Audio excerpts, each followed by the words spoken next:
I grew up overlooked as the middle child. When I stopped showing up for holidays, my family said I was distancing myself. Then, a call from my mom made me realize I was right to move away. The phone call came on a Tuesday afternoon while I was reorganizing my kitchen cabinets.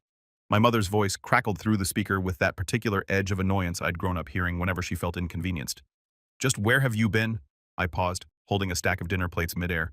"What do you mean, you missed Thanksgiving? You missed Christmas. You weren't at Easter brunch and now you're not coming to your cousin Jennifer's engagement party this weekend. What is going on with you?" The absurdity hit me like a physical force.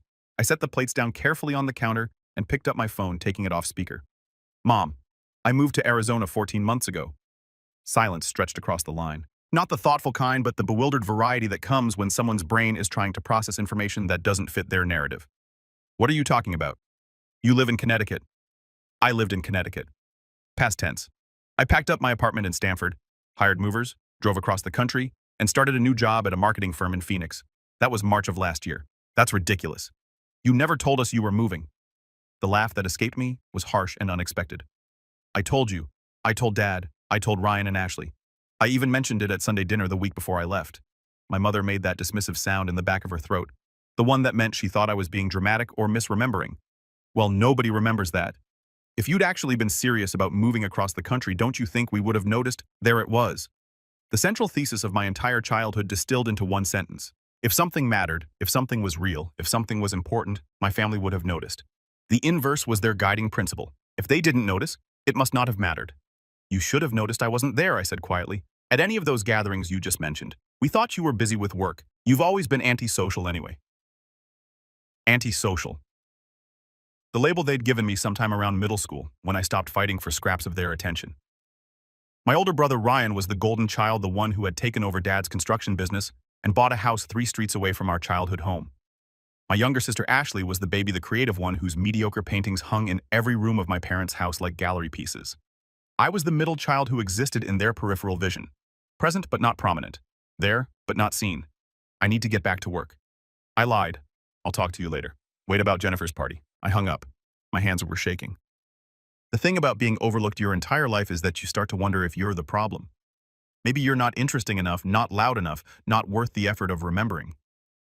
I'd spent 28 years in that headspace before something shifted. It happened at Ryan's 32nd birthday party. Actually, we were all gathered in my parents' backyard, the late February Connecticut chill kept at bay by the propane heaters Dad had set up. Ashley was showing everyone her latest series of abstract paintings on her phone. Mom was fussing over Ryan's birthday cake, making sure the frosting was perfect. Dad was manning the grill even though it was 40 degrees outside. I sat at the patio table with my announcement rehearsed in my head. I'd been offered a position at a prestigious marketing firm in Phoenix with a 40% salary increase. It was the kind of opportunity you don't refuse. I was excited, terrified, and ready to start fresh somewhere. Nobody knew me as the quiet one or the antisocial middle child. "Hey everyone," I'd said, raising my voice slightly. "I have some news." Ashley kept scrolling through her phone, showing my Aunt Patricia another painting. Ryan was texting someone, grinning at his screen. Mom was counting candles. Dad was flipping burgers. "I'm moving to Arizona," I continued louder this time. "I got a job offer at Morrison & Hale. I'll be their senior marketing strategist. I'm leaving in 3 weeks." My mother had glanced up briefly. "That's nice, honey. Ryan, come here and make sure this is the right number of candles." That was it. My father had nodded vaguely in my direction before turning back to the grill. Ashley never looked up from her phone. Ryan eventually wandered over to inspect the cake situation, walking past me without acknowledgement. I could have made a scene, could have demanded they listen, could have forced them to engage with what I was saying. But I'd learned long ago that you can't make people care. You can't script their reactions or demand their attention. Either you matter to someone or you don't. So I decided to conduct an experiment instead. Over the next 3 weeks, I mentioned my move 4 more times. Once at Sunday dinner when Mom was complaining about property taxes. Once when Ashley called to borrow money for art supplies. Once when Dad asked if I could help Ryan move some equipment the following month. Once when we were all together again for my aunt's retirement party. Each time I got the same response, vague acknowledgement followed by immediate dismissal as the conversation pivoted to something more interesting. Ryan's business expansion, Ashley's upcoming art show at a local coffee shop, the neighbor's new fence that was apparently 6 inches over the property line and driving Dad insane. I documented it all, not in a creepy way, but I kept notes on my phone, who I told when I told them what their response was. I even sent a family group text 2 days before my move. "Final packing day. Arizona, here I come." Ashley had responded with a thumbs up emoji. Nobody else replied. The movers came on a Thursday. I handed over my keys to the landlord on Friday. I started driving west on Saturday morning. My entire life packed into my Subaru Outback and a moving truck scheduled to arrive in Phoenix 4 days later. Nobody called to say goodbye. Nobody asked if I needed help with the drive. Nobody even asked for my new address. The first few weeks in Phoenix were disorienting in the way that complete freedom often is.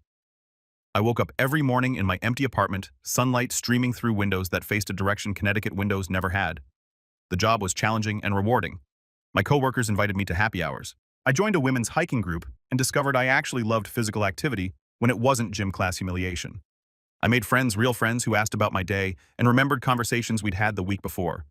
I went on dates with a software engineer named Marcus, who actually listened when I talked. I adopted a cat from a local shelter and named her Phoenix, which made me smile every time I said it. Months passed. I posted photos on social media, occasionally pictures of desert sunsets and mountain hikes.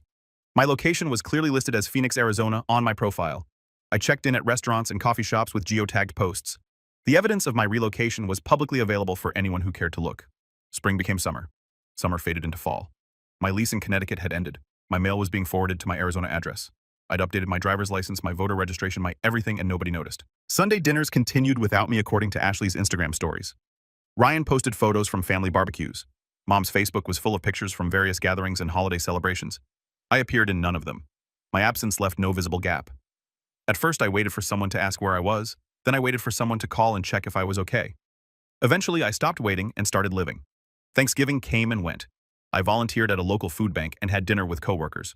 Christmas was spent hiking Camelback Mountain and watching movies with friends. Easter brunch happened at a cafe downtown with people who had known me for less than a year but seemed to understand me better than my family ever had. I sent Christmas cards to my parents' house with my return address clearly printed. I posted photos from holiday events with Arizona landmarks in the background. My digital footprint was a trail of breadcrumbs leading directly to my new life. The invisible girl had moved across the country, and the people who were supposed to notice didn't even realize she'd left the room. When Mom's call came that Tuesday in April, 14 months after I'd driven away from Connecticut, I realized the experiment had concluded itself. The results were definitive and brutal. I could disappear from their lives entirely, and the only thing that would eventually prompt concern was the inconvenience of my absence at social obligations. Not worry about my safety, not curiosity about my life, not love or connection or any of the things families are supposed to feel. Just irritation that I wasn't fulfilling my role as background character in the ongoing drama of their lives. After hanging up on my mother, I sat on my couch with Phoenix curled in my lap. My apartment was quiet except for the hum of the air conditioning. Through my window, I could see palm trees swaying against an impossibly blue sky. My phone buzzed. A text from Mom. That was very rude. Call me back. Then another from Dad. Your mother is upset. What's this about Arizona? Ashley chimed in. Mom says you moved when Ryan's message was typically brief. Is this a joke? I turned my phone face down and closed my eyes. The vindication I'd expected to feel wasn't there. Instead, there was just a hollow sort of sadness, the kind that comes from having your worst suspicions confirmed. They really hadn't noticed. For an entire year, my absence had registered so little that they'd simply filled in the blank space with assumptions. Busy with work being antisocial, just Olivia being Olivia, not worth following up on. My phone kept buzzing. I ignored it. That evening, I met my friend Jessica for dinner at our favorite Mexican place. She'd moved to Phoenix from Michigan 2 years ago and understood what it was like to start over far from home. You're quiet tonight? She observed, dipping a chip in salsa. Everything okay? I told her about the call, about the entire year, about my experiment and its devastating conclusion. Jessica was quiet for a moment, then shook her head slowly. That's beyond neglect, Liv. That's erasure. The word hit hard because it was accurate. I'd been erased from my family's consciousness so thoroughly that my physical absence from an entire state hadn't registered. What are you going to do? She asked. I don't know. Part of me wants to tell them exactly how messed up this is. Part of me wants to just block their numbers and move on. What does the biggest part of you want? I considered this. Honestly, I want to not care. I want to be so secure in my new life that their obliviousness doesn't matter. Are you there yet? Almost, I admitted, but not quite. My phone rang while we were finishing dinner. Mom, again. I let it go to voicemail. The voicemail she left was a masterpiece of self-centered indignation. Olivia, I don't appreciate being hung up on. We need to discuss this Arizona situation. You can't just move across the country without telling anyone. That's not how family works. Call me back tonight. I played it for Jessica on speaker. Her jaw dropped. She genuinely believes you didn't tell them, Jessica said, like she's rewritten history in her head. That's the thing about being overlooked. They didn't ignore me deliberately. They just literally did not process the information. I was talking, but they weren't listening. I was there, but they weren't seeing. Over the next few days, the calls and texts continued. Mom was angry. Dad was confused. Ashley was hurt that I'd kept such a big secret. Ryan wanted to know if this was some kind of protest or statement. A protest. as if my entire cross-country relocation was a performance art piece designed to get their attention rather than a genuine attempt to build a better life. I thought about responding with a detailed timeline, a PowerPoint presentation of all the ways I tried to be seen over the years. But what would be the point? People don't change because you present them with evidence of their failures. They change when they decide they want to. My coworker Jennifer, different. Jennifer, one who actually knew my last name, noticed I was distracted during our Monday morning meeting. "You okay?" she asked afterward, lingering by my desk. I told her an abbreviated version. She listened without interrupting something I'd learned to appreciate about the people in my new life. My family was like that with my sister, she said when I finished. She was the forgotten middle child, too. Eventually, she moved to Seattle and stopped trying to make them understand. She's happier now. Did they ever figure it out? Jennifer shrugged. Some of them did, some never will. But my sister stopped waiting for their validation, and that freed her up to find people who valued her from the start. It was the same conclusion I'd been coming to, but hearing it from someone else made it feel more solid. That afternoon, I had my weekly video call with my therapist, Dr. Sarah Chen. I'd started therapy 6 months after moving to Arizona initially to deal with the adjustment of starting over. It had evolved into something much deeper. So they finally noticed, Dr. Chen said after I'd explained the week's events. 14 months later, only because I wasn't fulfilling my designated role at family functions. How does that make you feel? Vindicated, I guess? But also sad. I wanted to be wrong about them. I wanted this experiment to fail. I wanted someone to call after 3 weeks and say, "Wait, where are you?" But they didn't. And now they're acting like I'm the one who did something wrong by not being more insistent about my move, like I should have forced them to pay attention. Dr. Chen leaned forward slightly on the screen. "We've talked before about your pattern of accommodating their neglect, making yourself smaller so you wouldn't be disappointed when they overlooked you again. This move was you choosing not to accommodate that anymore. I guess I thought there'd be more satisfaction in being proven right. Being right doesn't heal the wound of being unseen. It just confirms it exists." I sat with that for a moment. She was right as usual. The vindication was hollow because what I'd really wanted, what I'd always wanted, was for them to care enough to notice without me having to disappear first. The question now, Dr. Chen continued, is what kind of relationship you want with them moving forward. You've established your independence. You've proven you don't need their validation to thrive. What comes next is entirely up to you. What did I want? The honest answer was complicated. I wanted them to change, to suddenly become the family I'd always needed. But I also knew that was unlikely. People in their 50s and 60s don't usually overhaul their entire way of relating to someone. "I think I want them to try," I said finally. Really try, not just for a few weeks until the guilt wears off, but actually put in effort to know me. And if they can't or won't do that, I want to be okay with keeping my distance. That sounds healthy and realistic. After the session, I went for a walk around my neighborhood. The evening air was still warm, the sky turning those shades of pink and orange that had seemed impossible when I first arrived. I'd grown to love the desert landscape, the way it felt both harsh and beautiful simultaneously. My phone buzzed. A text from my mother. "I found the email you sent about your move from last March. It was in my inbox. I remember seeing it now. I think I meant to respond and got distracted." No apology, no acknowledgement of how devastating that casual distraction had been. Just a statement of fact, as if remembering the email was sufficient. I started typing a response 3 different times and deleted each one. Finally, I wrote, "Okay, nothing more." Let her sit with that single word the way I'd sat with years of casual dismissals. Another text came through, this time from my brother. "Been thinking about what you said. You were right about me not calling. I didn't realize how one-sided it was." "Thanks for saying that," I typed back. "Can I ask you something?" Ryan's next message read. "Sure. Did you feel like this our whole lives, like we didn't see you?" I appreciated the directness of the question. "Yes, since we were kids." 3 dots appeared and disappeared several times. "Finally, I'm sorry. I thought you were just quiet and independent. I didn't realize you were quiet because we talked over you." It was the most insightful thing Ryan had ever said to me. Maybe there was hope for change after all. "I was independent because I had to be," I responded. "Nobody was paying enough attention to depend on. That sucks. I'm sorry." 2 simple sentences, but they landed differently than Mom's explanations and justifications. Ryan was acknowledging the harm without qualifying it. "Thanks," I sent back. "I appreciate you saying that." My phone rang a few minutes later. Ashley's name appeared on the screen. I debated letting it go to voicemail, but answered on the 4th ring. "Hey," she said, her voice thick like she'd been crying. "I don't want to bother you, but I need to say something. I'm listening. I looked through all your social media posts from the past year, every single one. You documented your whole move, your whole new life. I liked some of them, but I don't think I ever actually looked at them. Not really." I waited, letting her continue. "There's one from your first day at your new job. You're standing in front of the building looking nervous and excited. I liked it and moved on. I didn't ask how your first day went. I didn't ask anything." "No, you didn't." "And there's another one from when you adopted Phoenix. You wrote this whole caption about how you'd always wanted a cat, but the timing never felt right before." I commented cute with a heart emoji. I didn't ask about her name or why you chose her or anything that would show I cared about what was happening in your life. I could hear her crying now, not hiding it. Liv, I've been the worst sister. Not because I actively hurt you, but because I just didn't see you. And that might be worse. It is worse, I said quietly, because there's no villain to be angry at, just absence. Can I try to be better? I know that's asking a lot after 29 years of being terrible, but I want to try. What does trying look like to you? Ashley was quiet for a moment. Calling you once a week just to talk? Asking about your life and remembering what you tell me. Actually reading your posts instead of scrolling past them. Showing up for you the way you've always shown up for us, even when we didn't deserve it. It was a good answer. Whether she'd follow through remained to be seen, but the words were right. At least. I'd like that, I told her. But Ashley, you need to know that if this is just guilt-driven and fades out in a month, I'm not going to chase you. I'm not going to beg for your attention anymore. I understand. I'll do better. I promise. Promises were easy to make in moments of crisis. The real test would be whether she kept it when the crisis faded. We talked for another 20 minutes, and for the first time in memory, Ashley asked me questions and listened to the answers. She wanted to know about my job, my apartment, Phoenix, the cat Marcus, my friends here. She asked follow-up questions that proved she was paying attention. It felt surreal, like I'd stepped into an alternate universe where my sister actually cared about my life.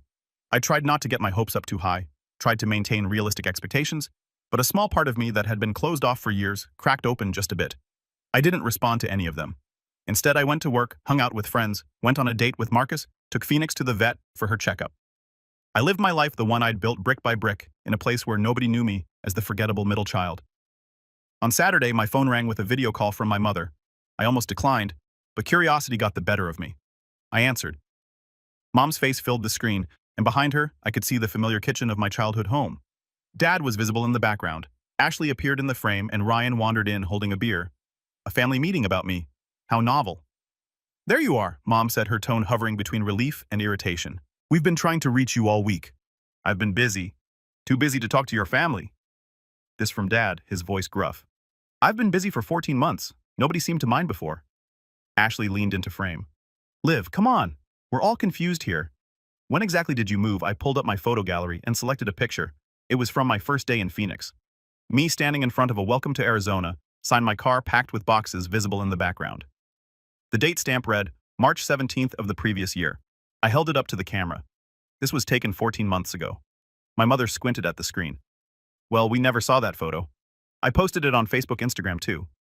Public posts. You're welcome to scroll back and check. Silence descended on the call. I watched their faces, saw the moment when they couldn't quite figure out how to dismiss this evidence. Why would you move without discussing it with us? Dad asked finally. The question was so absurd I almost laughed. I did discuss it multiple times. I told you at Ryan's birthday party. I mentioned it at 4 Sunday dinners. I sent a group text. None of you responded with anything more than generic acknowledgement. Well, you should have been more clear that you were serious. Mom said, her default defense mechanism kicking in. Make it my fault for not communicating properly, rather than their fault for not listening. How much clearer could I have been? I said the words, I'm moving to Arizona, in complete sentences to your faces. What exactly was ambiguous about that? Ryan spoke up for the first time. Maybe we thought you were just considering it. People talk about moving all the time. Did any of you ask me about it? Did anyone say, tell me more about this move? Or when are you planning to go? Or literally any follow-up question that would indicate you'd processed what I said? The silence was answer enough. Here's what actually happened. I continued, surprised by how calm I felt. I told you I was moving. You heard the words but didn't absorb them because you weren't really paying attention. You've never really paid attention to me. I'm the middle child who doesn't cause problems or demand focus. So I exist in this weird peripheral space where you know I'm around but don't actually engage with my life. That's not fair, Ashley protested. We care about you. Do you... Tell me something about my life from the past year? Anything. Ashley faltered. You work in marketing. I've worked in marketing for 6 years. What else? Nobody answered. I got a promotion. I'm dating someone. I adopted a cat. I've hiked 6 different mountain trails. I've made friends who actually remember my birthday without Facebook reminders. I've built an entire life and none of you knew any of it because none of you asked. My mother's face had gone tight. You're being dramatic. We've been supportive of you. Name one thing you've been supportive of. We always invited you to family events, invited me to be in the background. You mean to fill a seat at the table to make the family photos look complete? But did anyone ever ask me how my day was and wait for the full answer? Did anyone remember the things I told them? Did anyone notice when I stopped showing up? Dad cleared his throat. So what is this punishment? You moved away to teach us a lesson. No, Dad. I moved away because I got an amazing job opportunity in a beautiful city. I moved away to start fresh somewhere I wasn't automatically cast as the forgettable one.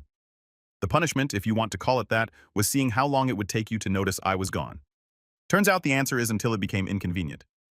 You're being cruel, Mom said, her voice wavering slightly. I'm being honest. There's a difference. Ryan shifted uncomfortably. So what now? You just never come back, never visit. Why would I visit? So I can sit at Sunday dinner being talked over and ignored. So I can watch everyone celebrate Ashley's hobbies and your business deals while I fade into the wallpaper. I have friends here who see me. I have a boyfriend who listens when I talk. I have a life that doesn't require me to shrink myself to fit into the background. The words hung in the air between us, heavy with years of accumulated neglect. We want you at Jennifer's engagement party, Mom said finally, her voice small. Jennifer and I haven't spoken in 3 years. I'm not even sure she knows my middle name. Why would I fly across the country for someone who wouldn't notice if I was there or not? Because family shows up for each other, Dad said. The irony was so thick I could taste it. Family also notices when someone moves to a different state. Family asks questions and remembers answers. Family sees you. Ryan set his beer down hard enough that I heard it through the phone. Okay, you've made your point. We screwed up. What do you want from us? I don't want anything from you. That's what you're not understanding. I moved to Arizona for me not to punish you or prove something. The fact that none of you noticed is just the evidence of what I already knew, which is that I've been invisible to all of you for as long as I can remember. Do you know what it's like growing up in a house where you can tell a story at dinner and have someone start talking over you before you finish the second sentence? Where you can share good news and watch everyone's eyes glaze over? Where your accomplishments get a distracted "that's nice" while everyone else's get celebrated? Mom's face crumbled slightly. We celebrated your achievements. Name one. One achievement of mine that you celebrated. The silence stretched painfully. My college graduation, Mom prompted. You left early because Ryan had a business meeting you wanted to attend with him. My first promotion. Ashley had an art show the same weekend and everyone went to that instead. When I paid off my student loans 2 years early, I told you at Sunday dinner and Dad changed the subject to talk about the Patriots game. I watched the memories surface on their faces, the uncomfortable recognition of truths they'd never had to confront. There was the time I was in the hospital with appendicitis. I continued, my voice steady despite the emotion building in my chest. I called you from the ER. Mom, you said you'd come after you finished helping Ashley pack for her weekend trip. You never showed up. Dad came for 20 minutes between job sites. Ryan didn't come at all. I had that important gallery connection Ashley started. I know. I remember because I was lying in a hospital bed post-surgery, and I knew exactly where everyone was and why I wasn't the priority. I've always known. Dad ran a hand over his face. We didn't realize. You never said anything. I said everything constantly. You just never heard it. There's a difference between not speaking and not being heard. I spent my whole childhood and most of my 20s speaking into a void. That's harsh, Ryan said. Is it? When's the last time you called me just to talk? When's the last time any of you initiated contact with me that wasn't about needing something or inviting me to an event? More silence. It was becoming a theme. I can tell you about every milestone in each of your lives from the past 5 years, I said. Ryan, you expanded your business to include landscaping services. You bought a new truck last fall. Your daughter Emma started kindergarten and you coached her soccer team. Ashley, you've had 7 different art shows at various coffee shops and galleries. You started dating someone named Derek last spring. You got that commission to paint a mural at the community center. Mom, you joined a book club and redecorated the living room. You started volunteering at the library on Thursdays. Dad, you finally built that workshop in the garage you'd been planning. You took up woodworking. You made a dining table for Ryan's house. I paused, letting them absorb this. Now, tell me anything about my life from the past 5 years before the move. Ashley was crying now, quiet tears running down her face. I'm sorry, Liv. I should have paid more attention. It was something, at least a crack in the defensive wall they'd collectively erected. I'm not telling you this to make you feel guilty, I said softer now. I'm telling you because you asked why I moved without telling you. And the truth is, I did tell you. You just weren't listening. You've never really listened. My mother wiped at her eyes. Can we fix this?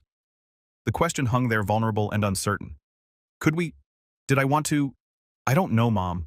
That depends on whether you actually want to know me or whether you just want me to resume my role as the least important person in family photos. That's not who you are to us, Dad said, but his voice lacked conviction. Then tell me, what did I study in college? What was my major silence? When's my birthday? February, Mom said hesitantly. March 12th. I've been alive for 29 years and you can't remember the month I was born. Ashley covered her face with her hands. Ryan stared at something off-screen. Dad looked stricken. Mom opened her mouth and closed it several times without producing words. I need to go, I said quietly. I have plans tonight. Olivia. Wait, Mom started. I'm not disappearing again. You have my number. You have my address now. Clearly, if you want to be part of my life, you're going to have to actually try. That means remembering things I tell you. That means asking questions and listening to answers. That means noticing when I'm there and when I'm not. Can we call you tomorrow? Ashley asked. Sure, I'll be home. I ended the call and sat in the ensuing silence of my apartment. Phoenix jumped up onto the couch and headbutted my hand, demanding attention. I scratched behind her ears and felt the tension slowly drain from my shoulders. My phone buzzed. A text from Marcus. Still on for tonight. Thinking we could try that new Thai place, I smiled and typed back. Definitely. Pick me up at 7. 3 dots appeared then. Can't wait. Also, you okay? You seemed stressed earlier. Someone who noticed. Someone who asked. Someone who cared about the answer. I'm good, I replied. Really good. The truth was, I didn't know if things with my family would ever change. Maybe they'd make an effort for a few weeks before sliding back into old patterns. Maybe they'd surprise me and actually start seeing me as a person rather than a background fixture. Maybe the distance would remain geographical and emotional. But here's what I'd learned in 14 months in Arizona. I didn't need their validation to matter. I didn't need them to notice me to be worthy of being noticed. I built a life full of people who saw me, remembered me, valued me. I became someone I actually liked. Someone confident enough to walk away from people who treated her as optional. The invisible girl had moved to the desert and discovered she'd never been invisible at all. She'd just been surrounded by people who refused to look. My family could learn to look, or they could keep staring past me. Either way, I'd be fine, because I'd finally learned the most important lesson. Being overlooked is only painful when you're still waiting to be seen. Once you stop waiting and start living, their blindness becomes their loss, not yours. Sunday afternoon came, and right on schedule my phone rang. Ashley's name appeared on the screen. Hey, I answered. Hey, her voice was tentative. Is this a good time? Yeah, I'm just reading on my balcony. What's up? I wanted to apologize. Actually apologize, not just say the words.